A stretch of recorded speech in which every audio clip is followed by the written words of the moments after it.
The Serengeti and its labyrinth of gallery forests.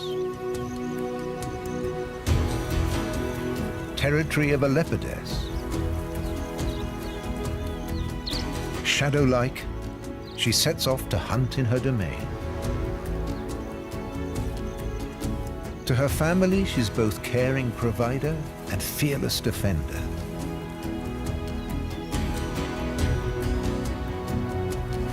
That means sudden death for many denizens of the bushlands, and his only chance of survival in an unforgiving habitat.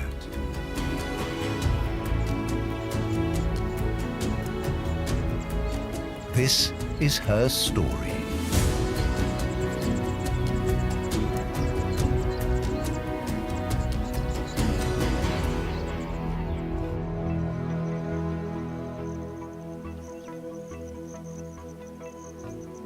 Northern Serengeti.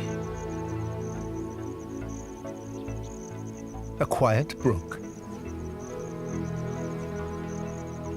Its banks are lined with gallery forest, a confusion of waterways, tangled undergrowth, and tall trees that covers kilometers.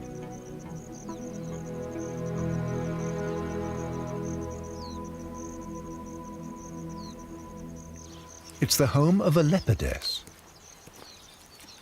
She has brought up a son here.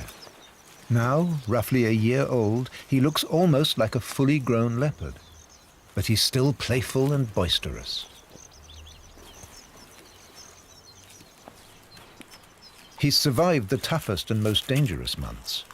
Now he confidently explores his surroundings, interested in everything.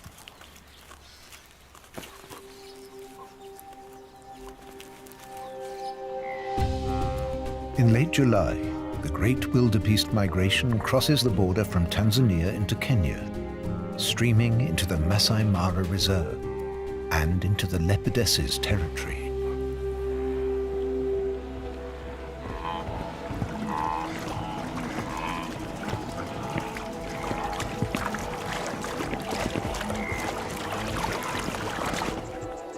Mother and son are on high alert. Wildebeest calves are valuable prey, not only for leopards. Lions hunt in the bush too.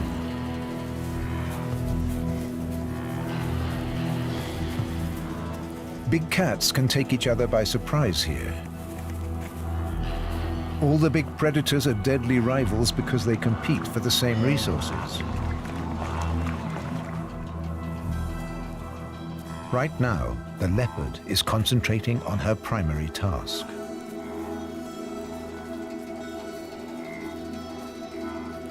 So is the lioness.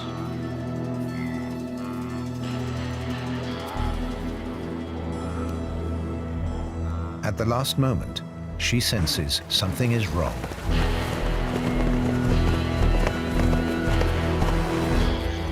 The lioness got there first, but that may have saved the leopardess. She wouldn't win a fight with a lion. Her son does the right thing, slinking away unnoticed. Bad luck with the hunt. Good luck to emerge unscathed.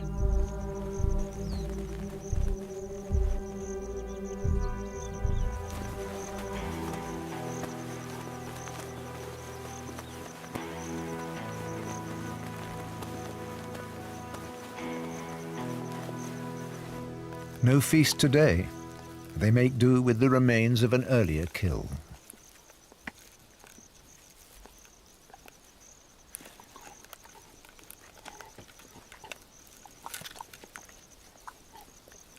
Even though they hunt together, the older her son gets, the less she will tolerate him. Caring for him is hard work, as he needs more and more food.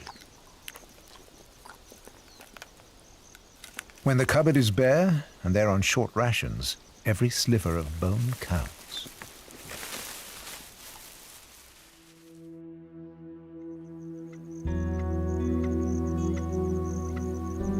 But for the next 3 months, there are enough successful wildebeest hunts for the leopardess to feed herself and her son.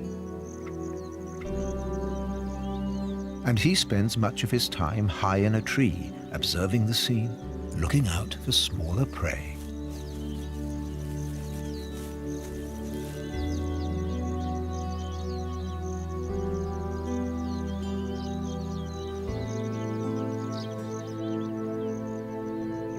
In September, when the migration continues on its circuit, bringing the wildebeest back towards the southern Serengeti, it's time for the leopardess to return to local prey.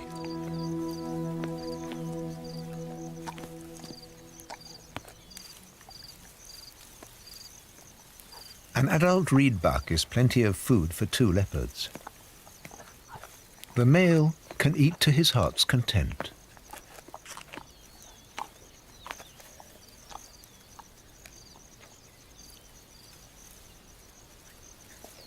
Now 1.5 years old, he's an impressive young leopard, almost as big as his mother.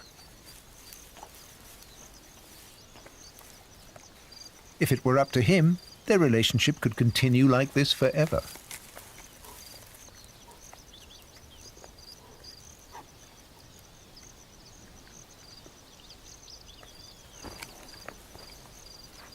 But the comfortable stay at Hotel Mama will soon come to an end.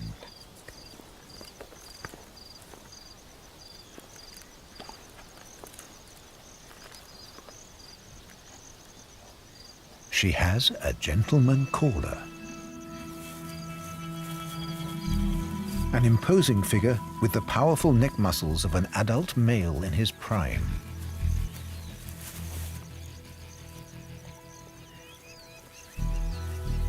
Males cruise their territories, covering those of multiple females, on the lookout for opportunities to mate. Scent marks she's been spreading guide him.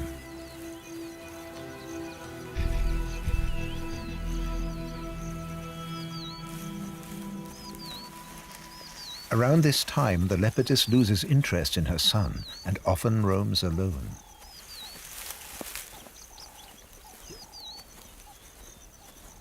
She even loses interest in hunting.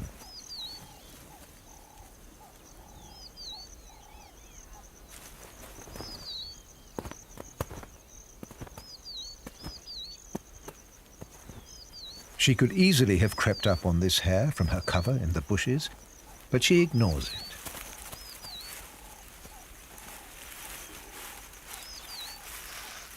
She wanders through her domain for days, regularly spraying her scent.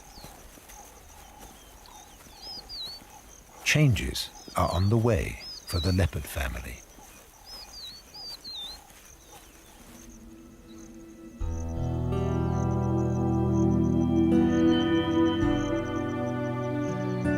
And a few days later, a rare sight, a leopard couple in peaceful harmony. Leopards join leopardesses only for a few days when the female is receptive. It's almost the only chance to see an elusive male out in the open.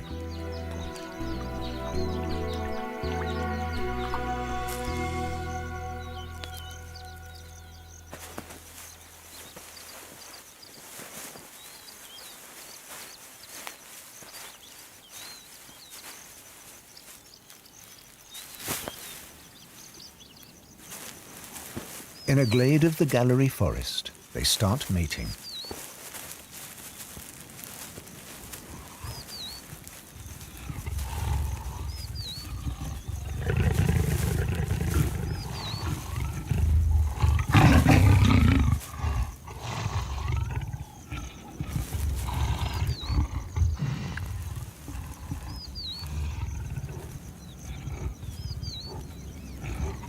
They'll mate frequently for days. Multiple couplings are necessary to stimulate ovulation. So for a few days, there's plenty of action in the thicket.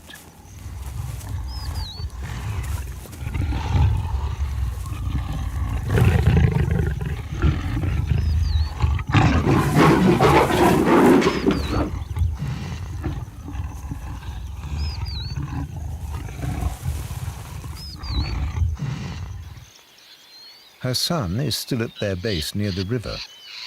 He now has his mother's last kill to himself.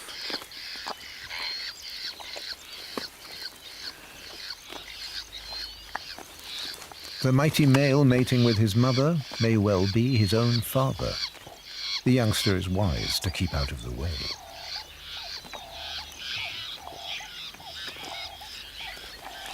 His neighbors, the grey-backed fiscals, are not thrilled by his presence here. He's gorging himself right next to the brooding female on her nest. With these fiscals, the last brood stay with the parents and help to raise the next generation. That's why so many birds are squawking around here.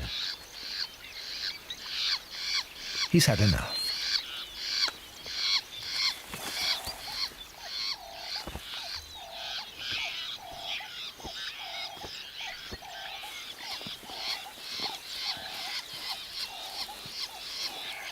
While he looks for a shady place for an afternoon rest, the food delivery is picked up again, undisturbed.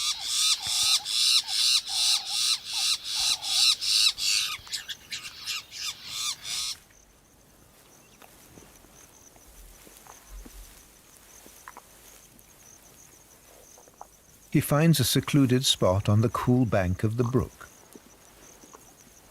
While kilometers away at a denser stretch, his mother and her mate are taking a break.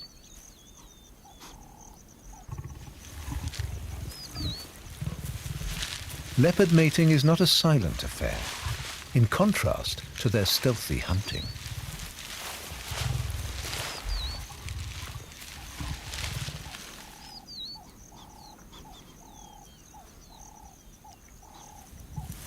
And they haven't finished yet, not by a long way.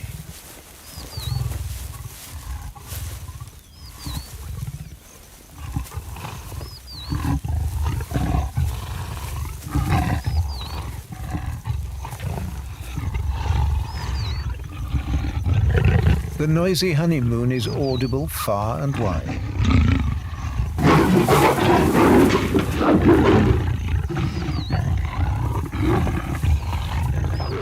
And it draws the attention of a lioness.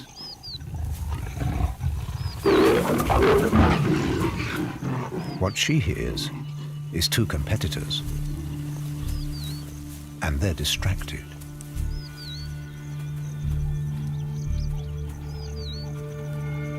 The male takes a break.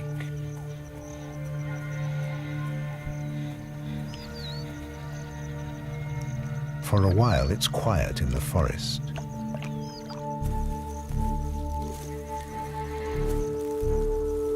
The lioness may lose track for a moment.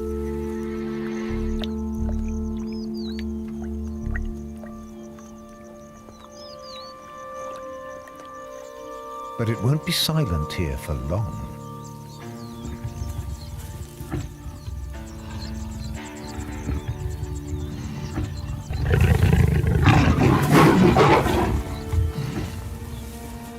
Are those bitten ears still listening out?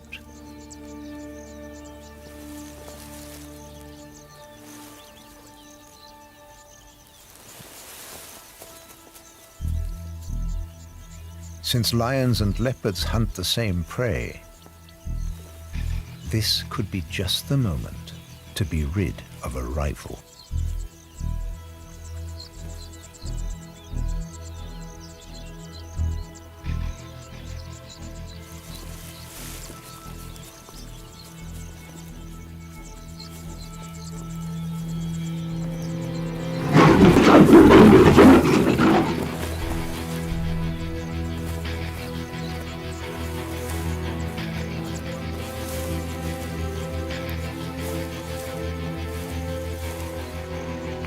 That was close.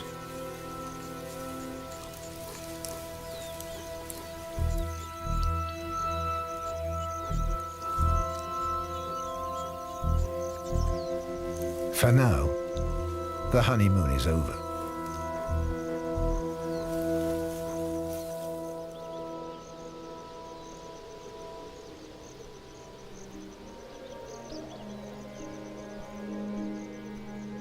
At the end of October, the rainy season once again has its grip on the land.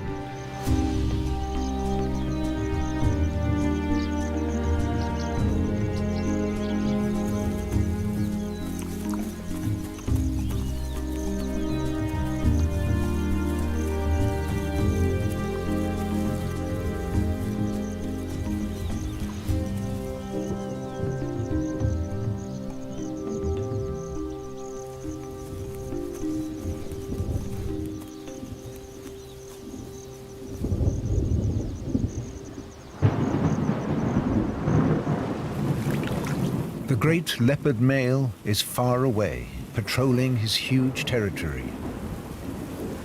His range covers those of several leopardesses. He will keep moving to find one of them in estrus. His task in life is to survive and reproduce.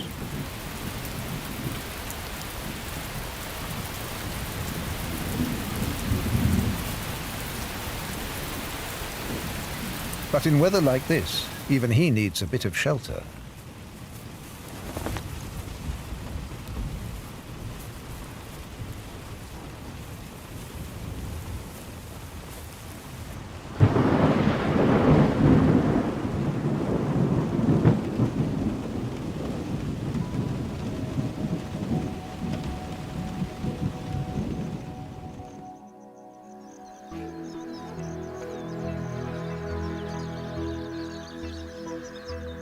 The downpour transforms the gallery forests in just a few days. Used to crossing dry riverbeds, this giraffe now encounters deep pools. It looks like it needs a while to think it over. This could be why. The crocodiles spend their dry season in hollows in the riverbanks. Now they're about again.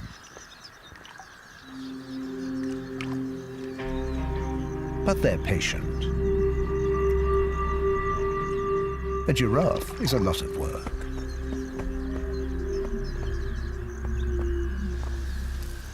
The leopardess now spends plenty of time alone. She still needs to look after her son, but he is beginning to fend for himself. Leopards are loners. As the rain falls, tiny rivulets fill up and merge. New waterways form day by day. Linking the different branches of brooks, they become highways for crocodiles.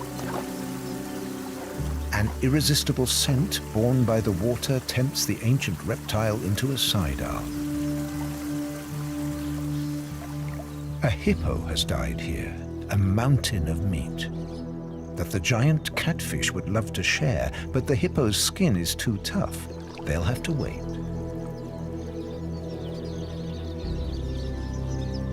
At first, even the crocodile can tear off only a toenail.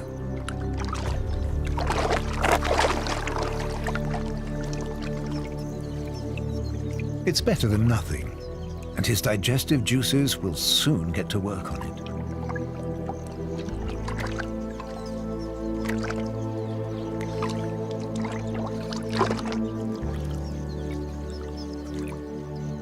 And now it's on a roll.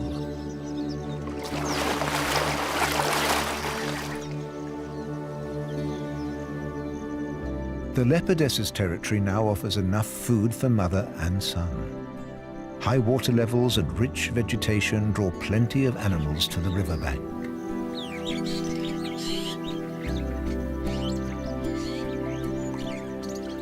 The pools are cloudy from sediment washed down from the banks.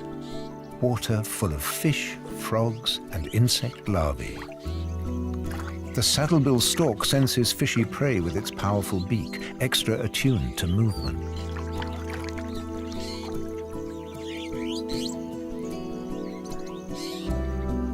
It can't expect to see prey in this muddy brew. Each bird has its own technique for fishing in the murky waters.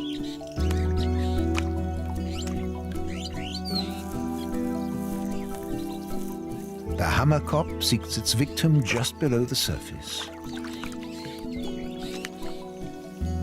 Or wherever there's the chance of a delicacy.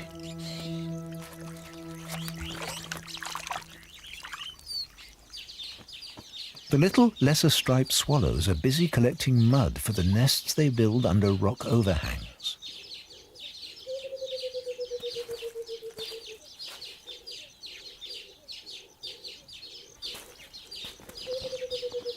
Meanwhile, grey-headed kingfishers have long been feeding young in their nests. and the Egyptian geese let their chicks get on with it on their own.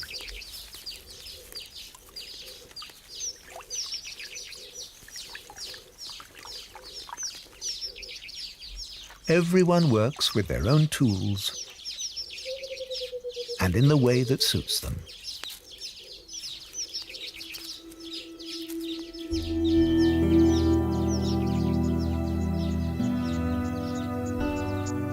In the succulent green bushland, the young leopard is surrounded by feasting herbivores.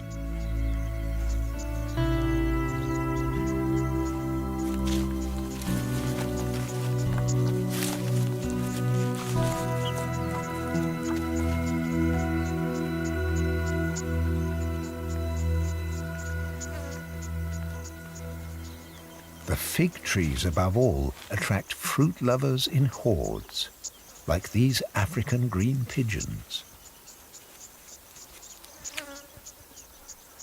That's nothing for him, but the tree is a great lookout point and a good place to rest.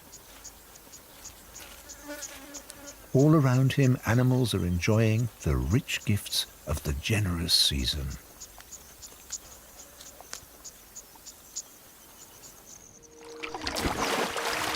And that's not only true of the herbivores. Insects offer an inexhaustible supply of nourishment.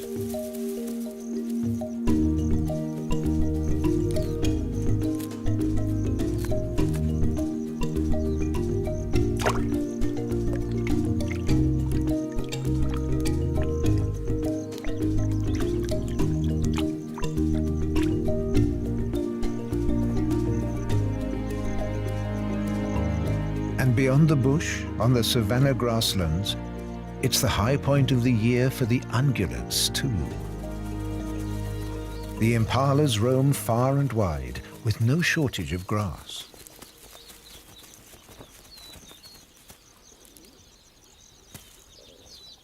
Right now, they have no need to venture into the dangerous thicket. The Kori bustard just wants attention. Specifically, for females to admire his mating plumage.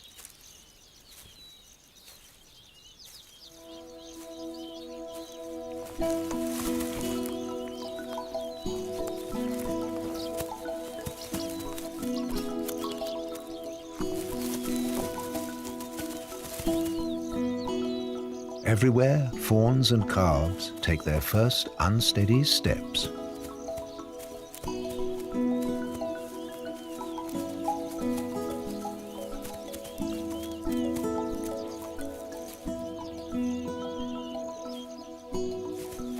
This Thompson's gazelle comes into the world in the heat of the day when the predators are resting and won't be out.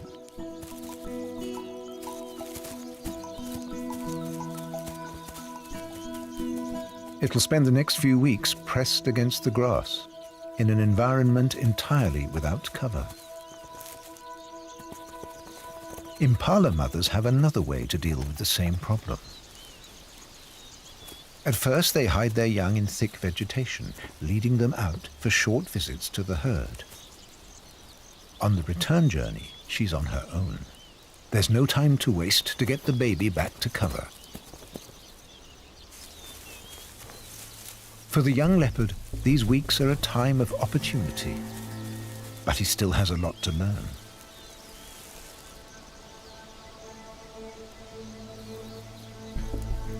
That fawn has disappeared as though swallowed up by the earth.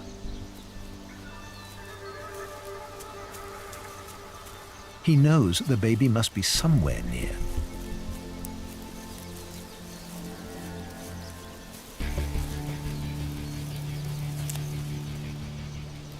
But the mother antelope knows exactly where he is. The young leopard isn't paying attention to the wind.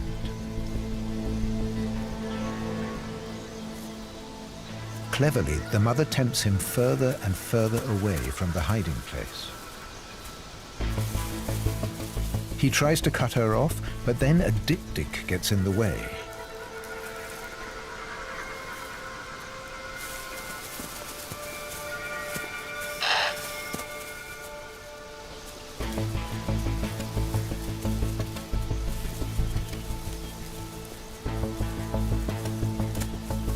No good. The experienced impala mother is leaving the field. Now he'd need a huge amount of luck to find the fawn. He knows better than to try.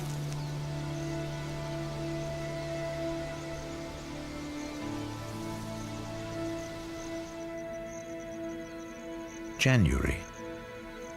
4 months on. The leopardess has hidden her new arrivals in thick undergrowth, licked clean, with no scent, and little danger they'll be discovered.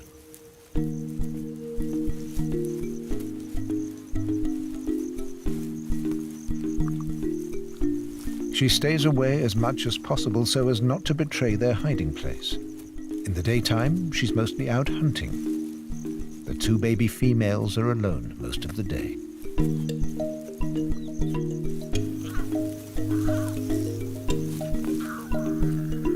It's the perfect nursery, utterly inaccessible, completely inconspicuous.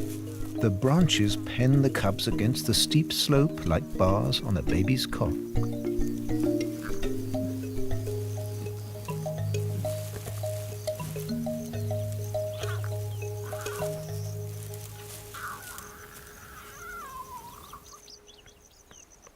During the day, the leopardess may be kilometers away. In the late afternoon, it's time to look after her young.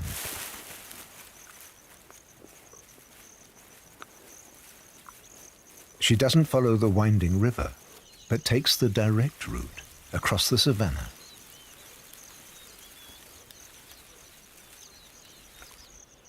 The last thing she needs is someone following her.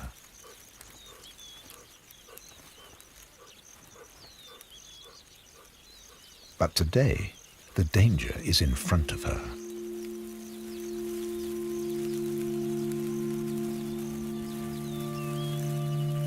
The old adversaries are out on the plains again.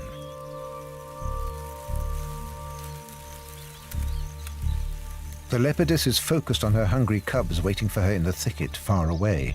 It's late. She doesn't want to waste time.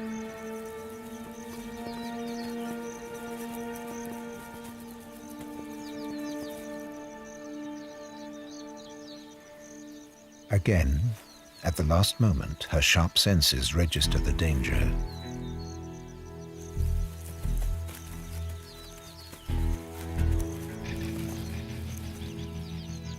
Neither cat is a particularly good runner, especially over long distances.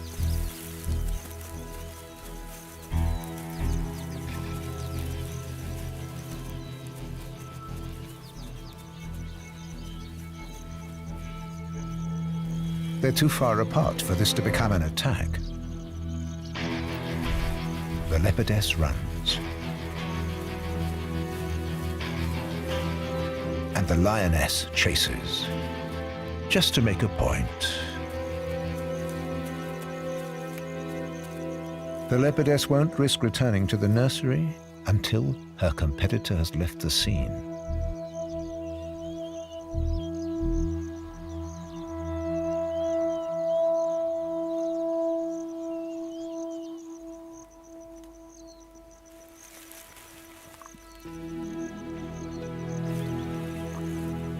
The next morning, she's safely in the hideout. After suckling the babies, she licks them clean again, once more clearing their scent.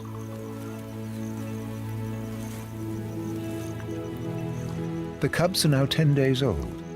They have only just opened their eyes and can still barely walk, but they are house-trained to poo outside.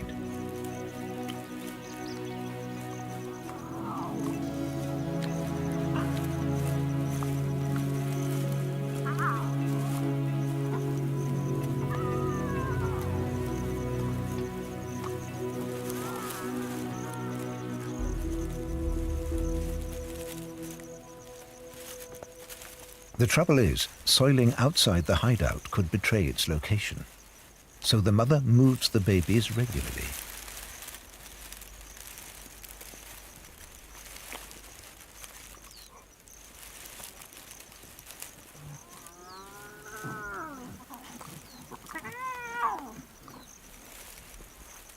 When she grips them on the neck, the babies fall into a carrying trance so they don't struggle. She's in a hurry now. She wouldn't want to be caught outside with her cubs. It's always possible the lioness might still be around.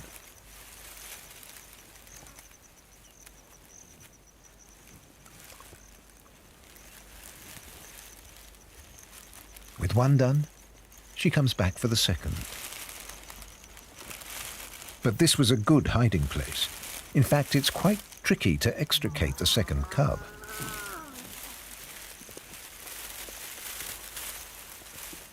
Finally, she threads her out of the thicket.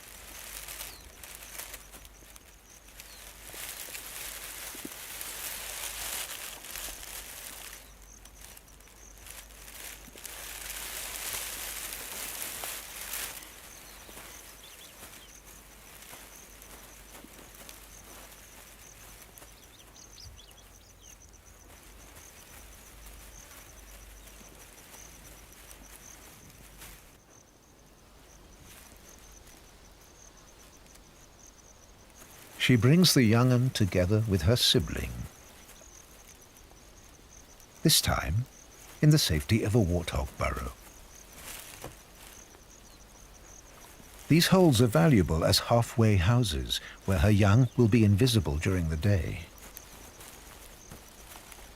They become very elusive now, disappearing for months in secret hiding places in the Gallery forest. These are the most dangerous weeks for the cubs. Rain, cold, and rival cats take a heavy toll of young leopards.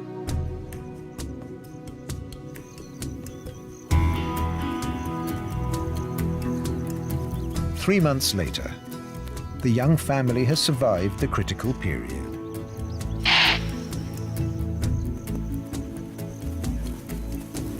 Both cubs are healthy and in good spirits. But they're not used to open grassland and are easily scared. The impala buck is uneasy as well. These are leopards. Up to now, the cubs have spent their whole life in the dense thicket of the Gallery. Now, the Leopardess takes them to the old hunting grounds she's avoided since the sudden end of her honeymoon.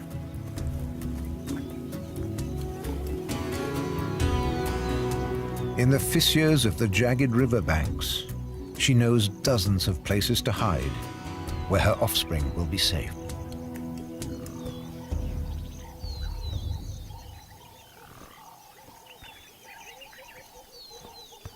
The terrain around the brook is an exciting adventure playground for them.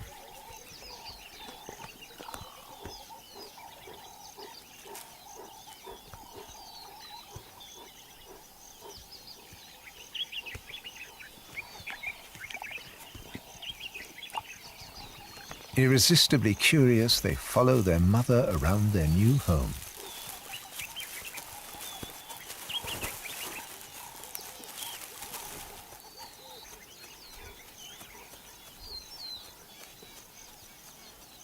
There's so much to discover.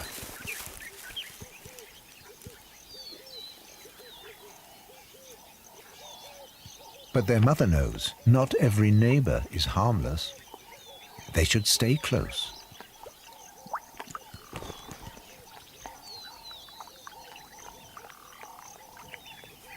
And the Leopardess is always on the lookout for trouble.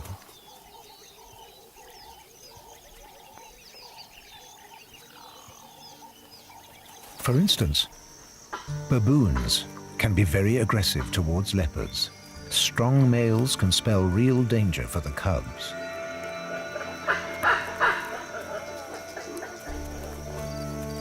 Here, the monkeys haven't noticed the leopards yet, and the cubs have no idea how to behave towards their new neighbors.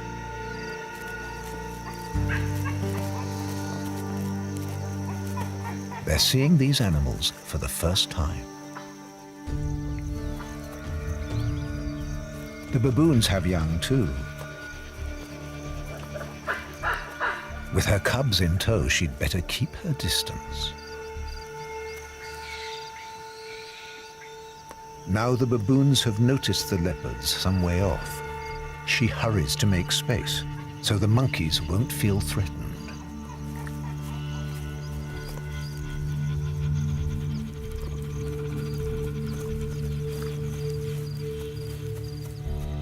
It's all a little much for the cubs.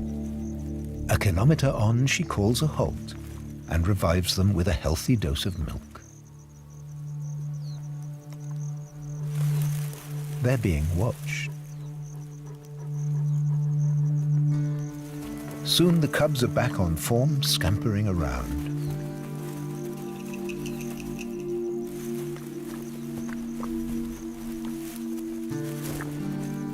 A male leopard at the edge of the forest is keeping them in his sights.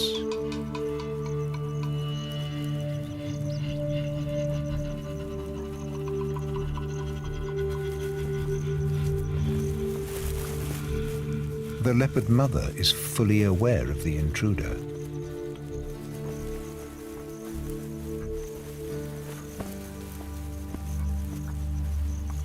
Like all big cats, leopard males can be dangerous to young that are not their own. She'll keep a close eye on him. As evening comes, the male is still watching.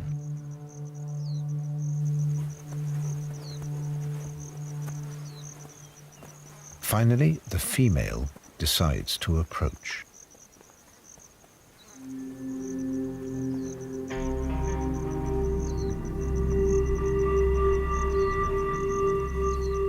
The cubs don't seem to notice her tension.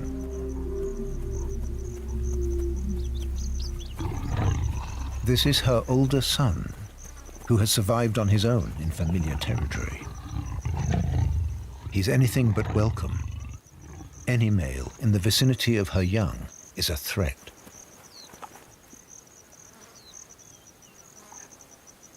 He is uncertain.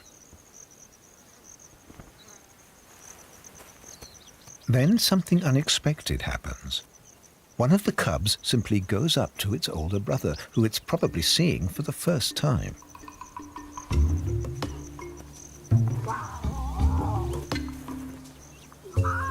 Intimidated by his mother, he daren't accept the youngster's offer to play.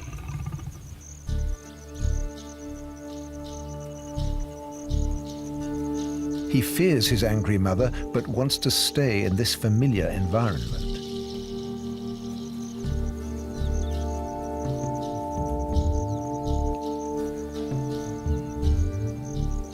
The second cub tries to win a playmate, but mother is not amused.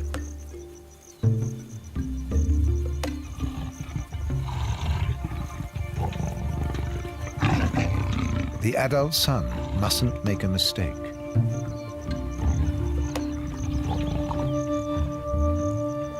The leopardess is uncertain too.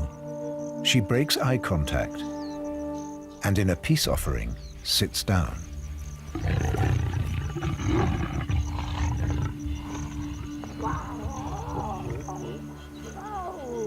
The cubs don't give up. Now, the first one rejoins the game. A difficult moment for Big Brother. His mother could interpret any movement as an attack. He must leave. She needs all her territory for herself to raise the new generation.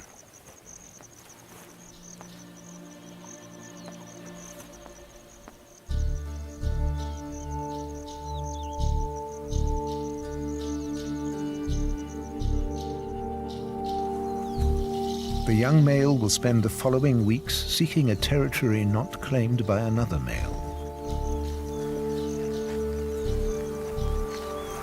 He'll make it through by killing small animals and is soon far away from his home area. He must obey strict rules on his way to independence. One is stay clear of hyenas and lions.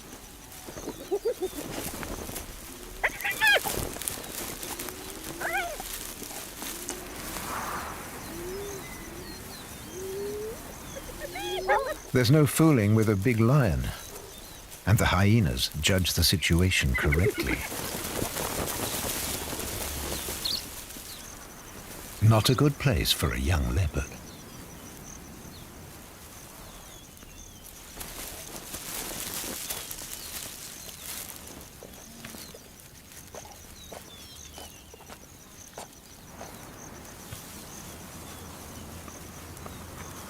He moves on.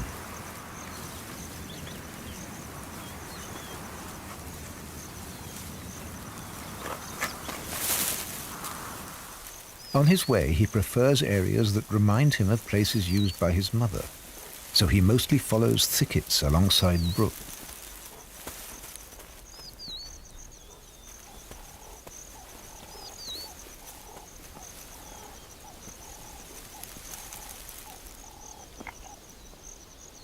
It's harder for a young male to find a territory than for a young female. Daughters are often tolerated by their mother at the edge of her range. They may even take it over when she gets old.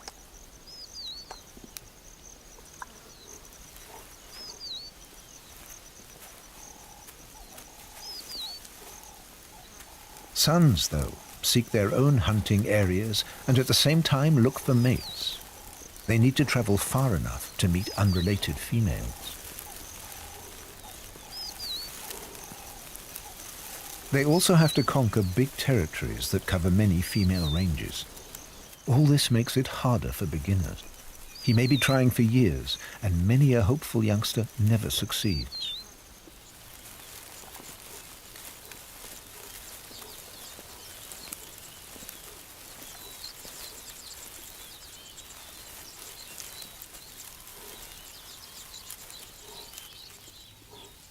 He's distracted by a male impala, noisily trying to keep the females in his territory under control.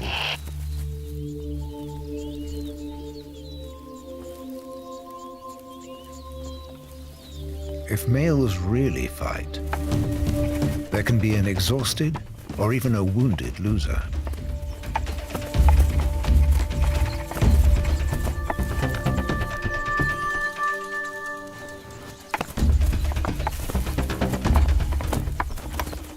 It's worth waiting for the result.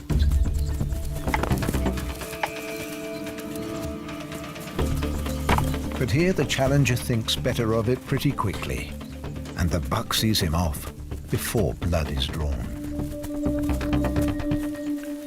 Nothing here for him.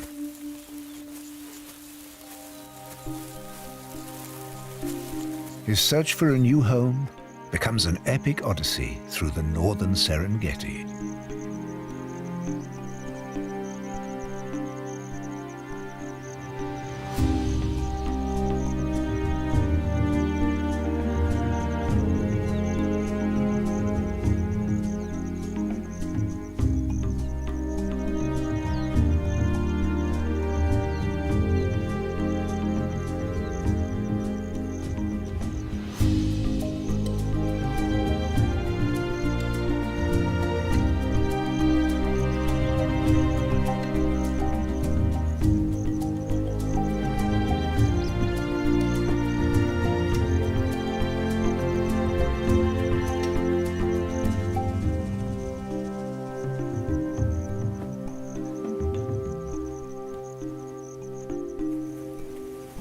In the Masai Mara, ebony brushland has spread over huge areas in the past decades.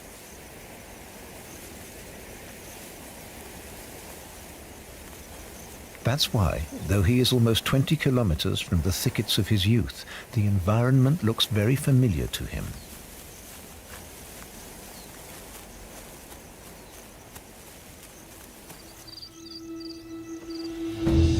These bull giraffes can't seem to settle their endless evening duel.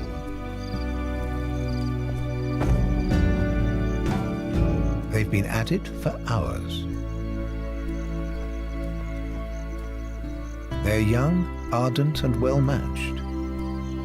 Older bulls are hardly ever seen to fight, and certainly not for so long.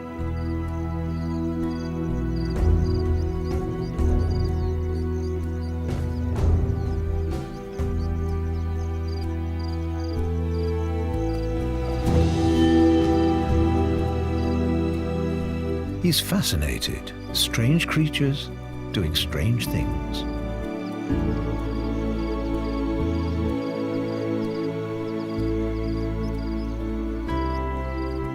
At dusk, many ungulates gather in the open, sharing eyes and ears to spot predators. The zebras seem to have picked up on the mood of the giraffes.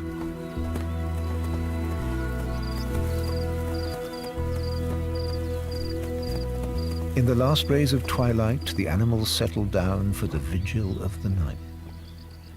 Even the combative giraffes call it a day. For the leopard, this is the most important time of the day. The herd of impala females is too much of a challenge, but there are young bachelor males and old weak bucks. They might wander carelessly close to the edge of the brush.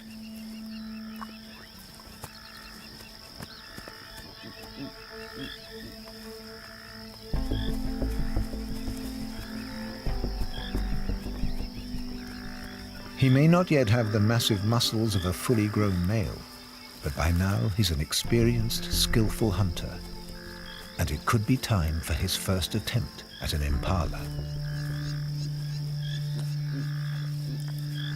The bucks are heavier than he is and have sharp horns, but he can't ignore this chance.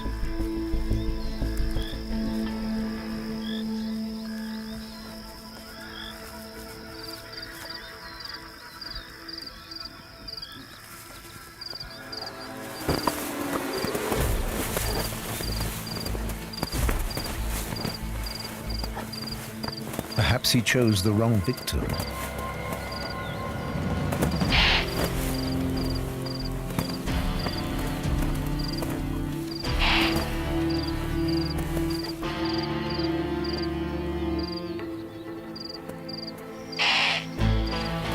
But if this is a test, he will pass.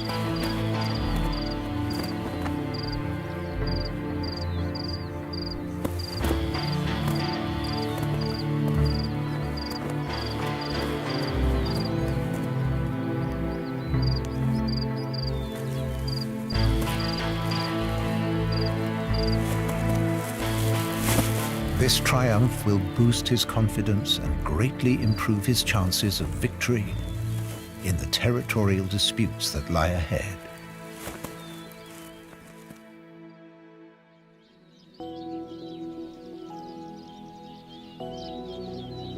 Many kilometers away, beside the brook that was his home for so long, his mother is raising the twins as devotedly as she did their brother.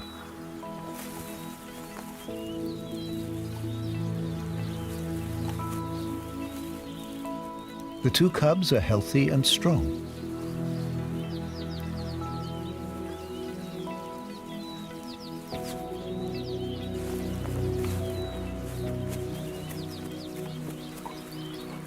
Once again, an impala is secured in a tree.